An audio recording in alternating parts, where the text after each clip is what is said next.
과학기술 이런 것이 그 어떤 전문가 집단의 소유물이 아니라 우리 일상을 살아가는 데 있어서 우리 생활의 곳곳에 배어 있는 것들이 과학이고 기술이고 그게 또 이제 문명이고 그렇지 않습니까? 그래서 이것들이 이제 학생들을 중심으로 일반인을 중심으로 우리가 갖고 있는 것들을 알기 쉽게 또 이게 무슨 어떤 특정 지식이라기보다는 상식이나 소양의 수준에서 전반적으로 사회에 스며들어갈 수 있는 그런 것에 대한 식견을 여러 학생들과 일반인들한테 이렇게 알려드릴 수 있는 어떤 기회가 될 것 같아갖고 특별히 이번에는 최양희 원장님을 전임 원장님을 연사로 모셨습니다.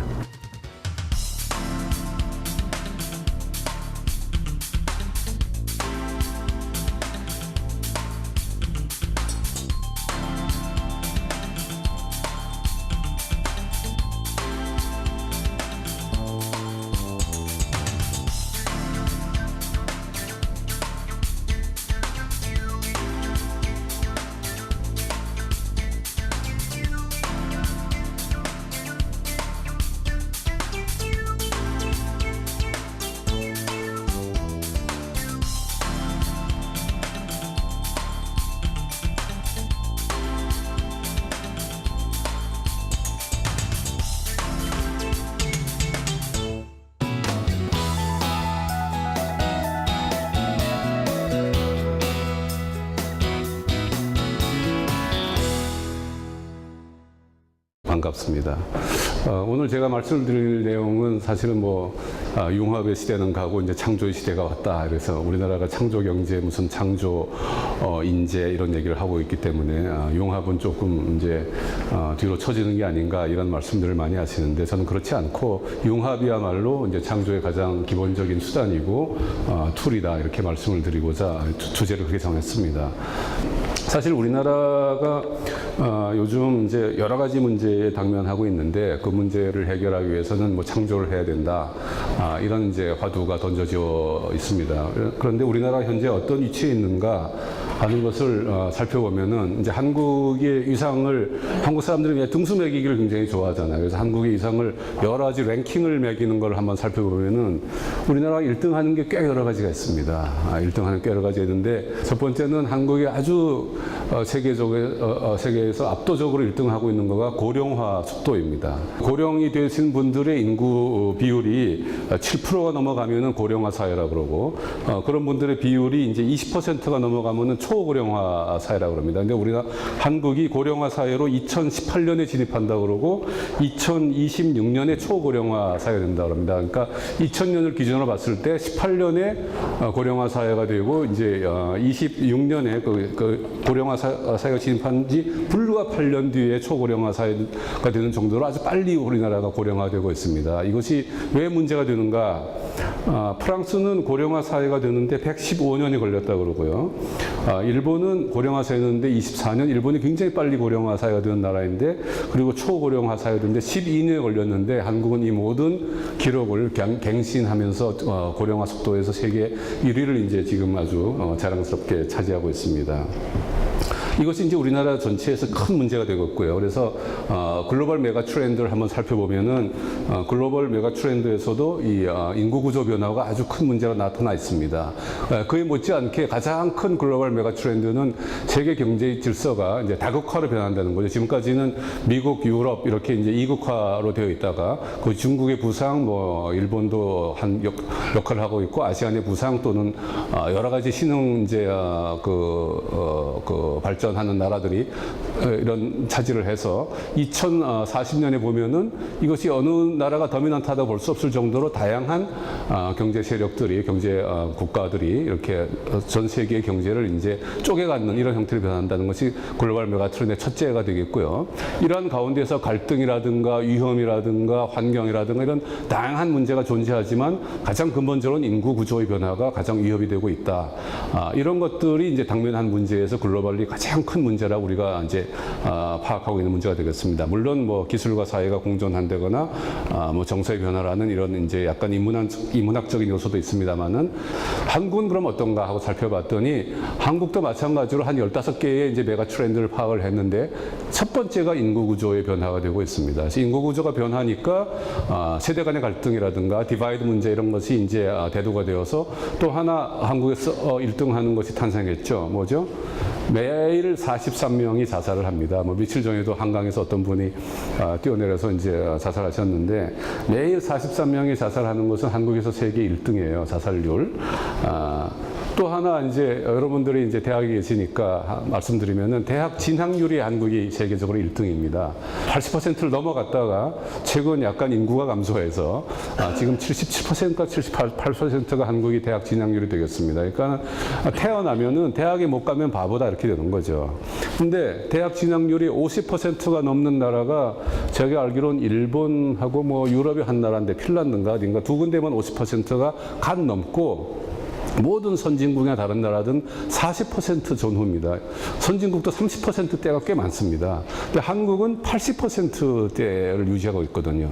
근데 이 80% 대학을 졸업한 사람 중에 뭐 상당수가 여기 계신 분들은 또 대학원을 가겠지만 80%의 이제 지식 교육을 받은 분들은 거기에 합당한 직업을 찾느라고 애를 쓰겠죠. 그러니까 항상 사회에서 제공하는 일자리와 취업을 하려고 하는 청년들의 미스매치가 생길 수밖에 없는 것이 한국의 구조인데 그 원인은 대학 진학률이 너무 높다 이런 데 있는 겁니다. 그래서 많은 이제 그 교육 전문가나 사회 전문가들은 한국의 대학 진학률을 80%에서 어떻게 하면 50%로 내려야 되느냐 이런 얘기들을 이제 아주 심각한 문제로 이제 말씀하고 계신데 그것이 바로 인구 구조의 변화라든가 사회 정서의 문제 또는 디바이드 문제로 한국의 가장 중요한 메가 트렌드로 자리 잡고 있습니다. 한국에서 미래 사회 키워드는 굉장히 중요한 거가 고위험 사회라는 거죠. 고위험 사회라는 것은 뭐 고령화 그런 문제뿐만이 아니라 가장 큰 것은 디바이드가 심화된다는 겁니다. 뭐 인구 구조의 변화라든가 경제 소득의 변화라든가 학력의 차이라든가 무슨 행복도의 디바이드라든가 해서 디바이드가 매우 심화되어서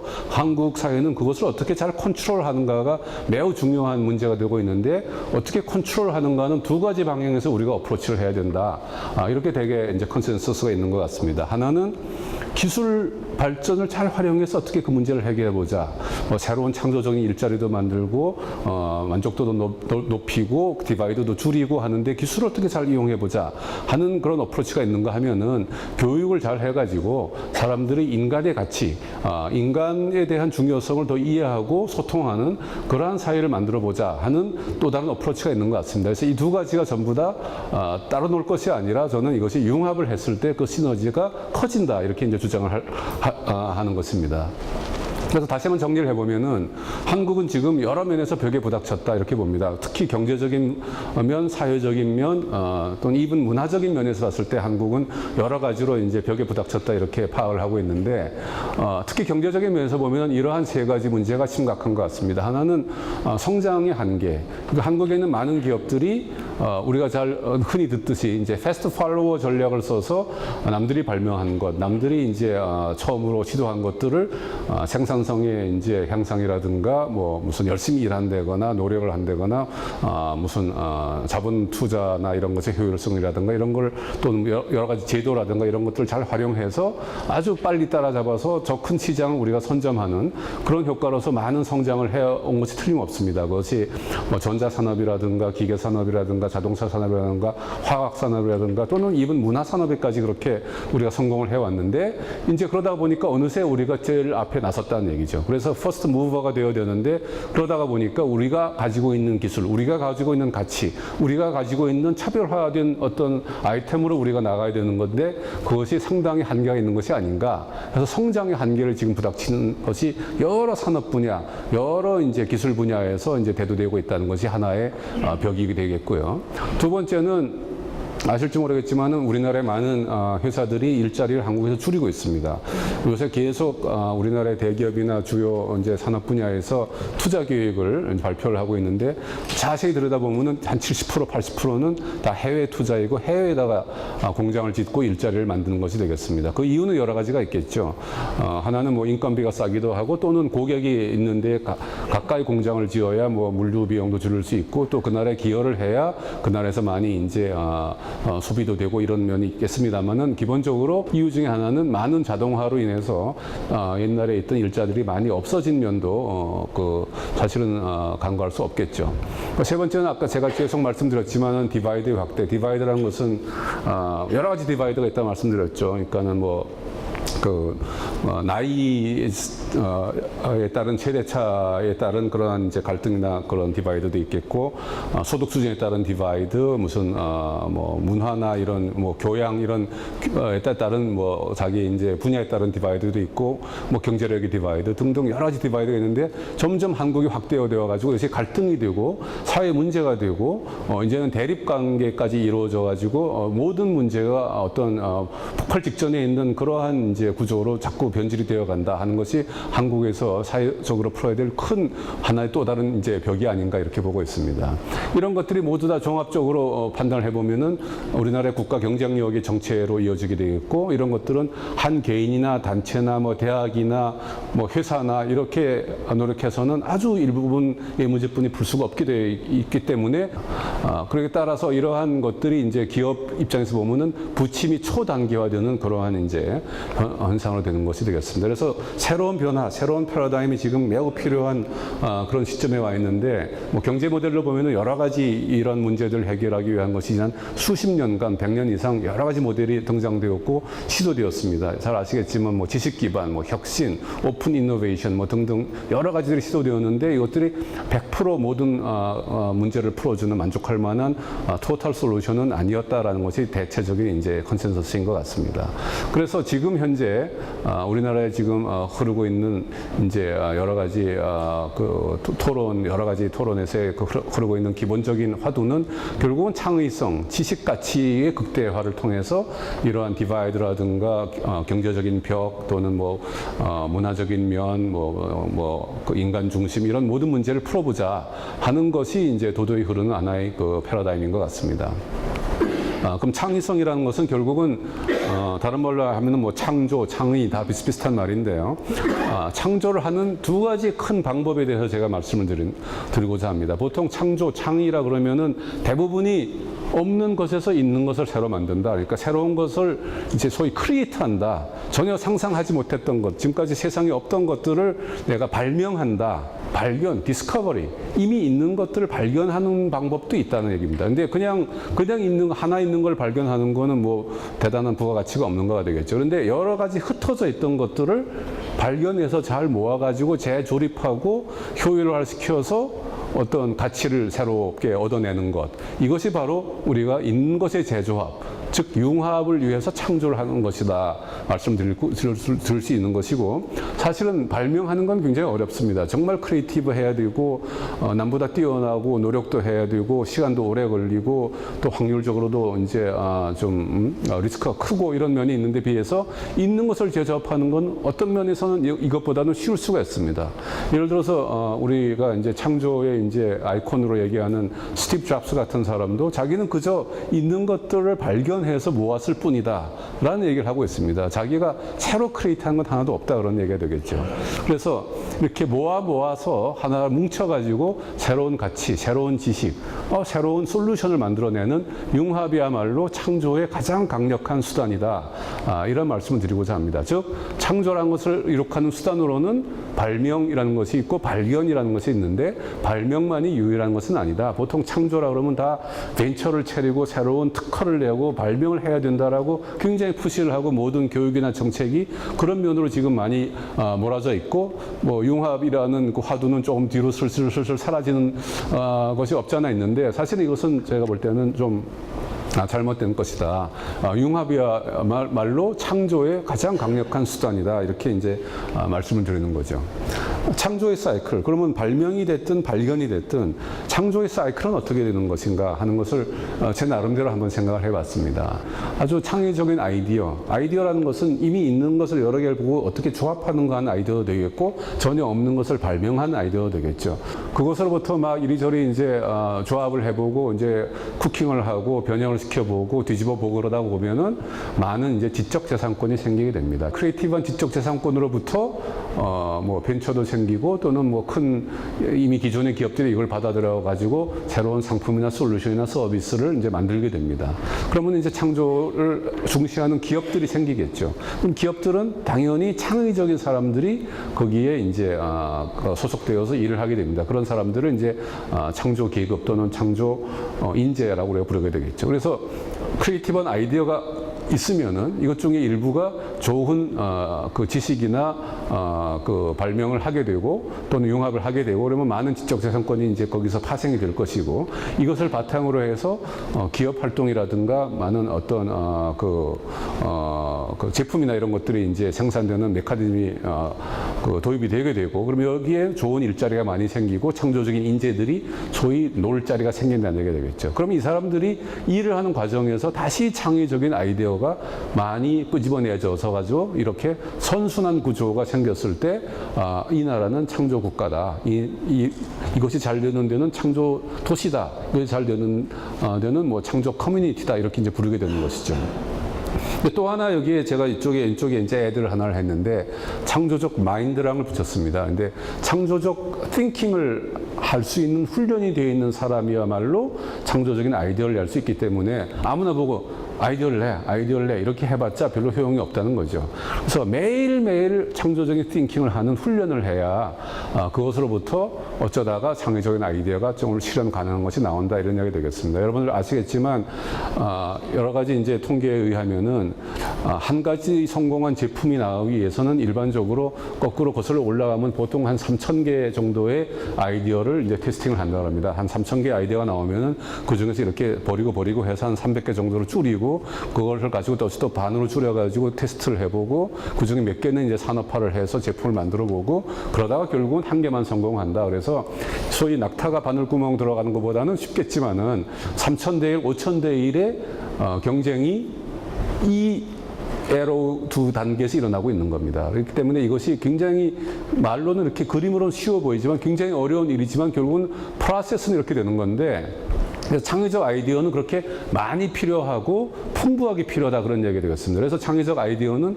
매일매일 만들어내야 되는 겁니다. 그래서 여러 가지 이제 그 인노베이션에 관한 이런 연구를 보면은 매일매일 창의적 아이디어를 생각하지 않으면 창의적 아이디어가 그 태어날 가능성은 굉장히 희박하다 이렇게 되어 있습니다. 그러면 창조 기업에는 창조 인재가 일해야 되는데 창조 인재가 원하는 건 뭡니까? 여기 계신 분들이 이제 학생들은 대부분 창조 인재가 되시고자 하는 분들인데 대부분의 창조 인재들은 이 세 가지를 원합니다. 네 가지인가요? 도전적인 일이 있어야 돼. 자기가 창조할 수 있는 일이 있어야 됩니다. 무슨 새로운 이제 융합적인 마인드에서 나온 프로덕트라든가 그 제품을 개발하고 생산한 그런 일들이 되겠죠. 창조적인 일이 되겠죠. 그래서 도전적인 일이 있어야 됩니다. 그러나 도전적인 일만 가지고 창조 인재들은 거기에 이제 몰두하거나 달려들지 않습니다.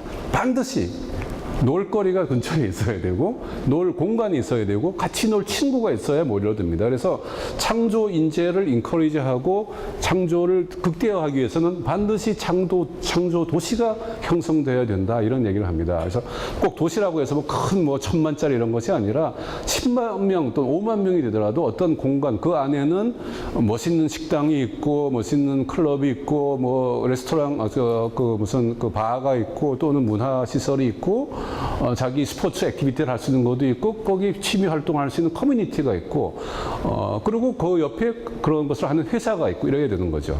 그래서 예를 들어서 우리나라 많은 회사들도 구글이나 이런 회사를 흉내내서 회사 내에다가 아주 맛있는 식당을 넣고 뭐 암벽등반도 넣고 수영장도 만들고 그러긴 하지만 그건 부족한 거죠. 그건 너무 호모지니어스한 인바라먼트니까. 그래서 그거를 도시 차원에서 확대해서 좀 더 다양한 사람이 우연히 만나면서 융합도 하면서 새로운 이제 그 자극을 받는 그러한 창조 도시가 꼭 필요하다 이런 얘기가 되겠습니다. 창조하는 그 메커니즘에서. 그래서 그 중에 많은 부분이 디자인이라는 요소가 됩니다. 그래서 예를 들어서 런던이라든가 베를린 같은 데가 굉장히 이런 것에 성공한 거가 되겠습니다. 제가 이것 때문에 이제 얘기를 하니까 디자인 전공하시는 많은 분들이 저한테 얘기를 해 주시겠다고 왔습니다. 그분들 말씀 중에 굉장히 감명 깊게 들은 것 중에 하나가 베를린 얘기를 하시더라고요. 베를린이라는 도시가 굉장히 그 동서독이 합치면서 해갖고 굉장히 암울하고 경제적으로도 이제 일자리도 불안하고 도시의 생산성도 떨어지고 그래서 디바이드 문제도 심각하고 그래서 베를린 도시에서 안 되겠다. 이걸 어떻게 하면 활성화시키고 전체적인 그 무슨 문화나 예술이나 뭐 다 포함해서 경제까지 활성화를 시킬까 하다가 그래 아티스트를 베를린 도시에다가 유치를 하자 이러고 결정을 했답니다. 그래서 아티스트를 유치한다는 게 뭐예요? 그랬더니 아티스트가 오면은 집을 공짜로 주고 뭐 어느 정도 나오는 작품이나 이런 것들을 사주고 뭐 좀 보조금도 좀 주고 이런 걸 해서 아티스트를 지원하는 그러한 이제 사람들을 베를린 전체 활동 인구의 한 10%까지 올려보자. 그러고 이제 정책을 폈답니다. 그래서 슬슬 이제 오랫동안 시간이 걸려서 모아놨더니 그 1, 2년 뒤에 10% 도달한 뒤에 측정을 해봤더니 이분들이 제너레이트하는 여러 가지 경제 활동 수치가 베를린 전체의 20%를 넘었다는 얘기예요. 그러니까 베를린이 소위 디자인 시티 또는 창조 도시로 디클레어하고 낸 정책이 정말 성공했다 하는 예가 된다 이런 말씀을 하시더라고요. 그래서 그런 것들을 베를린, 런던만 한 것이 아니라 뭐 우리나라도 있죠. 뭐 사실 서울도 그런 경우가 되겠습니다. 그래서 전 세계 수십 개의 도시들이 지금 소위 자기들이 창조 도시다, 크리에이티브 시티다라고 디클리어를 하고 여러 가지 정책을 피고 소위 창조 인재를 끌어모으고 따라서 창조 기업을 모으고 그래서 도시를 활성화시키고 살기 좋은 곳으로 만들고 그러고 있습니다. 창조하는 인재를 이제 얘기를 해야 되는데 누구나 이제 전 세계적으로 얘기하면 이분을 꼭 꼽습니다. 창조인 융합인으로 봤을 때 이 다빈치.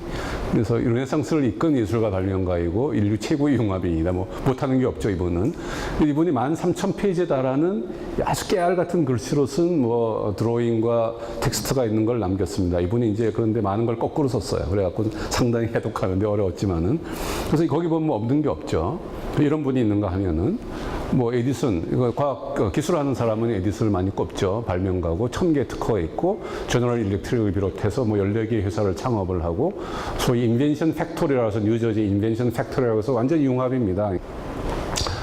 저는 그런데 사실은 쇼클리라는 사람을 굉장히 창조나 뭐 특허 또는 융합 이런 면에서 강조하고 싶습니다. 그러니까 여러분들 여기 이제 전자공학 하시거나 물리 하신 분들은 잘 아시겠지만은 쇼클리라는 사람은 이제 노벨상을 받은 사람입니다. 이 사람은 창의적 발명가고 뭐 MIT 기업가 정신이란 말은 앞에 이제 슈페터가 많이 말한 거가 되겠지만은 그래서 이 사람이 쇼클리 반도체라는 회사를 만들었습니다. 반도체가 뭐죠? 실리콘으로 하죠. 그래서 실리콘밸리를 만드는 사람이 이 사람입니다. 그래서 쇼클리 반도체가 됐는데 쇼클리 반도체는 이 사람이 이제 주인이 되고 페어차일드라는 회사도 만들고 인텔이라는 회사도 창업하고 그래서 20년간 65개의 회사를 이 사람들이 만들어서 미국 실리콘밸리를 정착을 시킵니다. 그래서 예를 들어서 이러한 프로세스를 잘 보면은 우리가 창업을 하거나 창조를 하거나 하나의 창조 도시, 실리콘밸리도 하나의 큰 창조 도시가 되지 않았습니까? 그런 것들이 어떤 식으로 탄생하고 어떤 식으로 발전이 되는가를 이제 우리가 어렴풋이 이해할 수 있는 것 같습니다. 과연 이런 것이 우리나라에서 가능한가? 과연 이런 것이 광교에서 있을 수 있는가? 과연 이러한 분야가 무엇일까? 그것이 바이오일까? 뭐 IT일까? 아니면은 뭐 무슨 그 농업일까? 무슨 여러 가지 분야에서 생각을 해야 되겠죠. 그래서 이러한 것을 할 때 가장 중요한 것은 무엇인가 하면 결국은 이런 사람이 있었다는 거예요.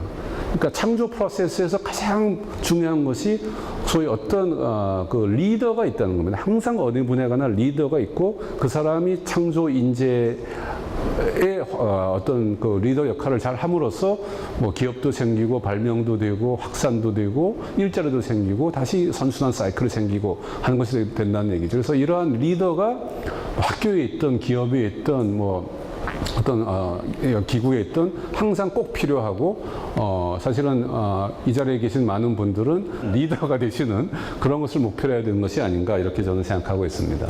그래서 창조에 대해서 우리가 이제 얘기를 하면은 이제 주목할 나라들이 몇 개 있겠죠. 주목할 나라들이. 그래서 흔히 이제 요즘 우리나라에서는 이스라엘 얘기를 굉장히 많이 합니다. 그래서 왜냐하면 이스라엘이 벤처가 굉장히 활성화되어 있고 벤처가 성공한 기업도 많고 미국 주식에 상장된 회사도 많고 그렇기 때문에 이스라엘이 조그만 인구 1000만도 안 되는 데서 뭐 엄청나게 성공하고 벤처 캐피탈이 다 몰려들고 글로벌화도 아주 성공하고 있고 그러니까 이스라엘을 본받자 그래서 이스라엘 출장 갔다 오지 않으면 요즘 뭔가 좀 찜찜한 그런 형편이 되어 있는데 그래서 벤치마킹 대상이 되어 있어요. 그러나 한편에서 보면 이스라엘은 굉장히 독특한 나라입니다. 이스라엘은 그 나라는 조그맣지만 전 세계의 이스라엘의 그 엘리트들 또는 자본, 뭐 교육, 금융 이런 것들이 다 둘러싸고 있어서 여기를 다 쳐다보고 있다는 얘기죠. 그래서 거기서 뭐가 생기면 얼른 끌어가고 미국에다가 상장을 시키고 투자를 하고 회사를 차려주고 실리콘밸리에 진출하게 해주고 이러한 메커니즘이 너무나 발달해 있고 그렇기 때문에 사실은 또 군사적인 R&D도 굉장히 활발하고 그래서 사실은 이스라엘 그대로 우리가 따라 배우기에는 우리나라는 그러한 세계적인 글로벌 자본가라든가 시장을 연계해주는 그런 어떤 그 커넥션이 없지 않습니까? 이스라엘은 그게 너무나 풍부한데 유태인이라는 그 커넥션이. 근데 한국은 그래서 그 면에서는 이스라엘만 따라하기에는 상당히 문제가 있다. 그래서 이스라엘의 여러 가지 뭐 각종 제도들을 지금 카피해서 뭐 우리나라도 군대에서 뭐 창업가를 기르자 뭘 하자 이런 여러 가지 제도를 하고 만들고 있는데 약간 재고해 봐야 될 점이 없지 않아 있는 것 같습니다. 영국을 또 얘기를 많이 합니다. 그 창조, 뭐 특히 창조 경제라는 얘기를 무슨 영국에 있는 어떤 사람이 2001년이니까 책을 써서 크리에이티브 이코노미로 해서 유명해졌듯이 그래서 영국을 많이 얘기하는데 사실 그래서 영국을 창조의 발상지라고 합니다.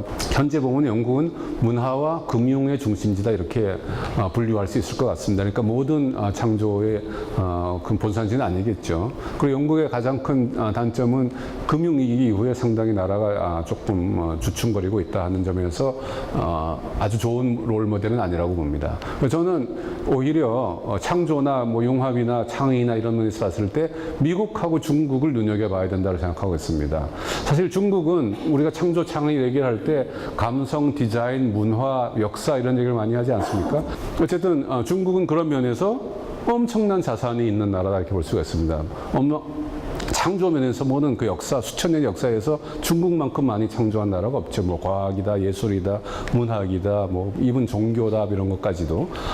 그래서 풍부한 문화와 역사를 가지기 때문에 창조 면에서 아주 급부상하고 있다. 세계적으로 요즘 뭐 음악이라든가 미술이라든가 디자인이라든가 이런 분야에서도 중국이 아주 급부상하는 걸 여러분 아실 겁니다. 그래서 중국의 제품이 아직은 뭐 디자인에서 떨어진다 그러지만 얼마나 빠른 속도로 캐치업하는가를 보시면은 금방 파악하실 수 있을 것 같습니다. 그러나 이제 중국은 언어하고 이제 사회적인 인프라, 아까 창조적인 인재의 절대적인 비율의 이제 낙후성 이런 것들의 제한을 받고 있는 것 같습니다. 그래서 뭐니 해도 주목할 나라 중에 대표적인 주목할 나라는 당연히 미국이 되겠습니다. 미국은 어떤 면에서 봐서도 세계 제1의 창조국이고 융합도 잘하고 아주 이노베이션이 생활화되어 있는 그런 나라가 되겠습니다. 그리고 비교적 높은 창의적 일자리를 가지고 있고 실리콘밸리 같은 이제 창조 도시를 확실하게 가지고 있는 나라가 되겠습니다. 그래서 지금부터는 뭐 제가 옛날에 많이 강의했던 창조의 여러 가지 수단이 있는 융합이고 하나는 아까 말씀드린 크리에이티브 마인드이고 하나는 창조를 어떻게 잘 경영을 해야 되는가 하는 문제가 되겠습니다. 이 두 가지 그 주제에 대해서 조금 시간을 써보겠습니다. 융합이라는 것은 이 고체에서 액체로 이거는 소위 유에서 유로 그러니까 아까 여러 가지 있는 것을 디스커버 해가지고 모아가지고 잘 만든다 이런 거가 되겠죠. 그래서 두 가지로 나누는데 일반적으로 우리나라에서는 과학기술과 과학기술 분야의 융합 아니면 과학기술과 비과학기술 즉 인문사회나 예술이나 디자인을 융합하는 이 두 가지를 이제 보는 것 같습니다. 창조의 또 하나의 중요한 가닥은 무에서 유를 창조하는 거가 되겠습니다. 그래서 무에서 유를 창조한 건 발명, 인벤션 무슨 뭐 이런 거 되겠죠. 그걸 위해서는 마인드가 중요하다 제가 이런 말씀을 드리지 않았습니까? 그래서 그 마인드를 제가 이름을 붙였습니다. X 마인드라고. 그래서 X 마인드는 무에서 유를 창조하는 것이고 아주 과감한 크리티컬한 또는 크리에이티브한 아주 과감한 도전을 하는 그 마인드를 저는 X 마인드라고 이제 이름을 붙였는데 어떤 것을 10배 개선하는 것이 10% 개선하는 것보다 때로는 쉽습니다. 특히 전자공학이나 소프트웨어나 이런 데서는 성능 개선을 다 몇 배로 합니다. 소위 무어의 법칙. 무어의 법칙 보면은 뭐, 종류 따라 다르겠습니다만 반도체 같은 경우는 1.5년에 2배가 되는 겁니다. 그래서 1.5년에 2배라는 것이 계산을 열심히 하시면은 5년에 10배입니다. 그것이. 5년에 10배인데 5년에 10배라는 게 뭐가 10배냐? 두 가지 면에서 10배로 우리가 상상을 할 수 있습니다. 하나는 5년 뒤에 지금이랑 똑같은 성능을 가지는 거가 코스트가 10분의 1이 된다. 지금 10만 원짜리가 5년 뒤에는 만 원에 살 수 있다. 이런 걸로 발전하는 커브가 하나 있고요. 두 번째는 지금 10만 원 주고 살 수 있는 물건이 5년 뒤에는 10만 원 주면 이거보다 10배 성능이 좋은 걸 살 수 있다. 10배 빠른 걸 살 수 있다. 이런 얘기입니다. 무슨 뭐 자동차다, 기차다 이런 데 생각하면 말도 안 되는 얘기지만 무어의 법칙, IT에서는 것이 성립을 지금까지 수십 년간 쭉 해왔습니다. 그래서 무어의 법칙이 이렇게 아주 과감한 건데 무어의 법칙을 뛰어넘는 과감한 발상을 해보자 이런 얘기입니다. 아까 50cc가 바로 그런 좋은 예가 되겠습니다. 그래서 이런 식으로 생각을 하고 하면은 10배 개선이 때로는 10% 개선보다 쉽다는 겁니다. 그래서 그러한 목표를 선정을 해야지 내가 이거를 50% 개선하겠다, 5% 개선하겠다 이런 건 아예 상상을 하지 말라는 얘기가 되겠습니다. 그래서 당연히 이러한 분야에서는 엑스마인드가 꼭 필요하고 엑스마인드를 하기 위해서는 너무 지금 현재를 기술을 어떻게 발전시키면 되는가 엑스트라폴레이션에 의존하지 말자 그런 이야기 되겠습니다. 예를 들어서 제가 전공하고 있는 IT 분야의 이러한 엑스마인드 같은 크리티컬 띵킹을 보면은 지금까지 50년 동안에 컴퓨터가 변해온 걸 보면은 메인프레임이라고 나왔어요. 그러니까 메인프레임 위주의 패러다임에서 얼마 있다가 미니 컴퓨터가 나와서 그러다가 이것이 데스크탑 워크스테이션을 갖고 PC가 됐고 그러다가 들고 다니는 랩탑이 됐고 그러다가 사실은 지금 컴퓨팅 플랫폼은 스마트폰이라고 봐야 됩니다. 지금 뭐 유닉스고 무슨 뭐 썬이고 HP고 뭐 컴팩이고 이런 회사들이 있지만은 대부분 전부 다 노트북이나 스마트폰으로 컴퓨팅 플랫폼이 옮겨갔다고 보고 사실은 생태계도 소프트웨어 생태계도 그쪽으로 옮겨갔다고 봐야 되고 그 디바이스 내에 들어있는 반도체도 글로 옮겨갔다고 봐야 됩니다. 훨씬 더미넌트하죠. PC보다 스마트폰이 더 많이 팔리고 있는 시대니까. 그래서 사람들이 여기 했는데 여기 이게 10년이 들 거라고 보고 있습니다. 근데 이때에 다미넌트 했던 기업들 10개를 리스트를 해보면은 20년, 두 세대 이상을 지속하는 기업은 거의 없습니다. 지금 요때까지 봤을 때 스마트폰 빼고 요때까지 봤을 때 하나, 둘, 셋 봐서 IT 컴퓨터 분야에서 세계적으로 탑 10에 들어있는 지속적으로 3번을 연달아 들어있는 회사는 딱 한 개뿐이 없습니다. 어느 회사냐? IBM입니다.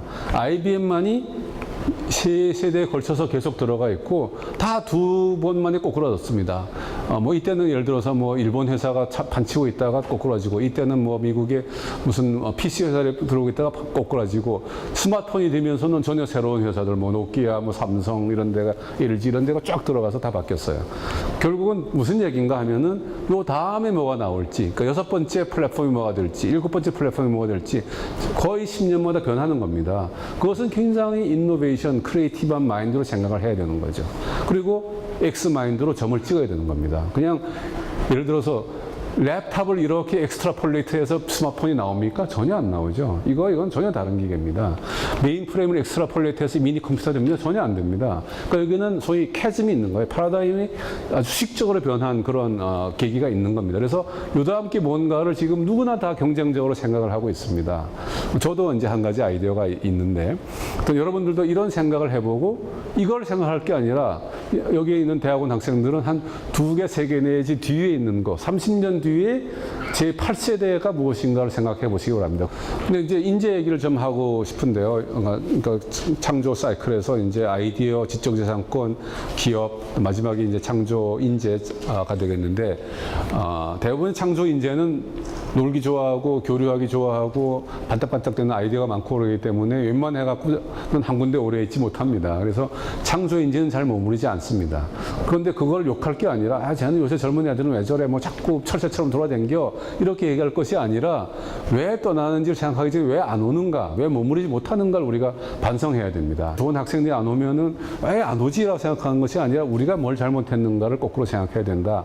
그런 말씀이죠. 그래서 많은 회사들이 많은 기관들이 많은 대학들이 지금 드디어 이거에 착안을 하고 건물을 멋있게 짓고 교실이 좀 나긋나긋해지고 뭐 여러 가지 이제 학생들에게 편의시설도 제공하고 또 젊은이들 찾아와서 놀 수 있는 그런 공간을 많이 만들어주는 것 같습니다. 우리나라는 글로벌에서 두뇌 유출 국가입니다. 한국에서 미국으로 가는 유학생 숫자가 얼마인지 아십니까? 미국에 상주하고 있는 유학생 숫자에서 한국이 3번째로 많은 나라입니다. 중국, 인도 다음이 한국입니다. 미국에 있는 고등교육을 받는 유학생 숫자가 제가 알기로 한 7만 명 정도로 되는 거 알고 있는데, 우리나라에서 아주 그것도 대부분이 이제 고급 두뇌이기 때문에 그 7만 명 중에서 제일 많이 택하는 전공이 컴퓨터 사이언스라고 합니다. 그래서 우리나라의 전산과 왜 이렇게 학생들이 안 오는지 저는 이해를 했어요. 다 외국을 가버린다 이런 얘기가 되겠죠. 그래서 글로벌 두뇌 육출을 이제 역전시켜야 되는데, 그러려면 아까 말씀드린 대로 왜 안 오는가를 우리가 근본적으로 생각해서 글로벌 인재를 우리가 끌어들일 수 있는 체제를 갖춰야 된다, 이런 말씀을 드리고 싶습니다. 자, 거의 이제 끝나가니까 제가 마지막으로 한 가지 이제 오해를 이제 풀어드리고 싶습니다. 노벨상. 모든 사람들이 융합교육을 한다, 뭐 첨단교육을 한다, 창의성을 한다 그러면은 잘 모르는 분들은 이제 그럼 노벨상 받겠네? 그러고 얘기를 하십니다. 연구비를 막 늘린다 그러고 뭐 기초과학을 40%를 올린다 그러면은, 그리고 아마 우리 여기 있는 융합기술원 융합대학원에도 이것이 노벨상이랑 관련이 있는 조직이 아닌가라고 생각하시는 분이 굉장히 많습니다. 아마 속으로는 그런 욕심을 가지신 분도 뭐 분명히 많이 계실 거고요. 한국이 노벨상을 왜 못 받는가를 기자들이 저한테 물어보더라고요. 그래서 제가 노벨상이랑 전혀 관련이 없는 전공을 하고 있기 때문에 노벨상이랑 관련이 있는 전공을 하시는 여러분들한테 물어봤습니다. 기자한테 대답하기 전에. 한국이 왜 노벨상이랑 이렇게 거리가 먼가? 얼마나 거리가 먼가를 한번 이 표를 보여드리겠습니다. 노벨상 수상자 수를 제가 노벨상 위원회에 들어가서 최근에 표를 자료를 보고 이렇게 뽑아왔습니다. 지금 뭐 거의 100년 이상 노벨상을 수여를 했는데 다 초기에 시작했고 노벨 경제학상만 나중에 생겼습니다. 참고로 노벨상은 물리학, 화학, 의학이랑 과학기술 분야가 있고 문학, 경제학, 평화상이랑 비과학 분야가 있고 반반이 있습니다. 물론 이런 분야는 다수의 3명까지가 동시에 받고 그렇기 때문에 수상자 숫자가 훨씬 많습니다. 그러긴 하지만 노벨상 수상자 수를 나라별로 보면은 미국이 지금까지 338명이 받았습니다. 그 중에 305명이 과학상 분야에서 받았습니다. 한국은 지금까지 1개 받았습니다. 뭐 누군지 아시죠? 과학기술 분야는 없습니다. 그나마 이완이 되는 게 중국은 8개뿐이 못 받았고 4개인데 이거 전부 다 중국에서 받은 게 아니라 중국인이 받은 겁니다. 미국에 있는 중국인이 받은 겁니다. 그 중에 몇 분은 이제 중국에서 유치해서 중국에서 근무를 하고 있지만, 일본은 20개를 받았는데 16개가 과학기술에 받았습니다. 우리가 그렇게 무시하는 영국, 독일, 프랑스들도 이렇게 많이 받았습니다. 근데 아르헨티나, 뭐 아일랜드 이런 나라도 많이 받았습니다. 그러니까 노벨상은 아무나 받는다 이렇게 생각해도 됩니다. 그걸 못 받는 거를 그렇게 우리가 서러워할 필요도 없고 안타까워할 필요도 없습니다. 어떻게 하면 받는 거예요? 어떻게 하면 받느냐? 우리나라는 독립한 지 불과 몇십 년 되지도 않았고, 독립하고 나서 처음에 먹고 살기 어렵기 때문에 과학기술 연구라는 걸 해본 지가 불과 얼마 안 됐습니다. 그래서 장기 연구가 없는 거죠. 역사가 짧은 거예요. 그 노벨상을 받는 걸 보면 꾸준히 연구를 집중해서 오랫동안 하다가 보면은 노벨상도 나오고 무슨 상도 받고 뭐 이렇게 되는 거 아닌가 싶습니다. 그래서 연구의 역사가 짧다는 얘기죠. 그 다음에 연구비가 부족하다는 얘기는 초기에 부족했다는 얘기입니다. 지금은 제가 볼 때는 우리나라 정부 연구비가 뭐 17조 원인가 그렇게 되고, 그 기업 연구비도 정부 연구비 몇 배로 많습니다, 우리나라가. 여기서 주의해 봐야 될 거는 이거가 세계적인 경제력 순서는 전혀 아닙니다. 그러니까 노벨상을 받는 거는 뭐 그런 여러 가지 과학기술을 얼마나 꾸준히 했는가에 관련이 있는 거지, 노벨상을 받아야 반드시 좋은 나라가 되는 것도 아니고 노벨상을 받아야 반드시 훌륭한 나라가 되는 거 아니니까 너무 여기에 우리가 스트레스 받을 필요 없다 하는 차원에서 제가 이 슬라이드를 넣었습니다. 그래서 이것으로 제가 주어진 시간을 다 마쳤으니까 감사합니다.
미시적으로는 또 제가 공부를 하는 입장에서 어떻게 연구 방향 주제를 잡고 이것이 나중에 어떻게 쓰일 수 있는지를 보게 됐고요. 좀 거시적으로는 제 연구나 공부하는 것들이 사회적이나 이렇게 구조적인 맥락에서 어떤 방향으로 흘러갈지 조금 생각해보는 계기가 된 것 같아서 되게 유익하고 좋았고요. 다음에 또 이런 기회 있었으면 좋겠습니다. 그 융합이라는 그런 키워드가 굉장히 화두가 되었다가 다시 약간 사양길에 접어드는 것을 연사님께서 잘 지적해 주셨던 것 같아요. 그래서 저희 스스로도 항상 융합이라는 게 뭔지 고민을 하고 그 안에서 저희는 저희 연구 분야에서 어떤 융합과 창조를 이뤄 나갈 수 있을지 항상 고민을 했는데 그런 측면에서 여전히 융합이라는 이슈가 생각해 볼 만한 가치가 있고 그러한 문제의식을 던져줬던 강연이었던 것 같습니다.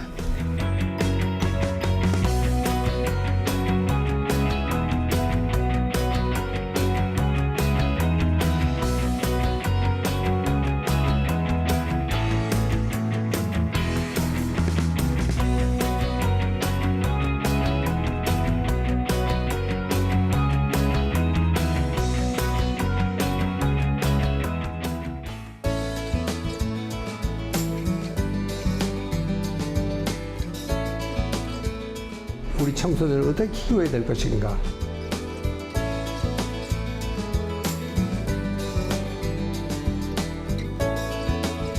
제일 중요한 시기가 3살 전에 그 회로가 형성이 돼야 된다.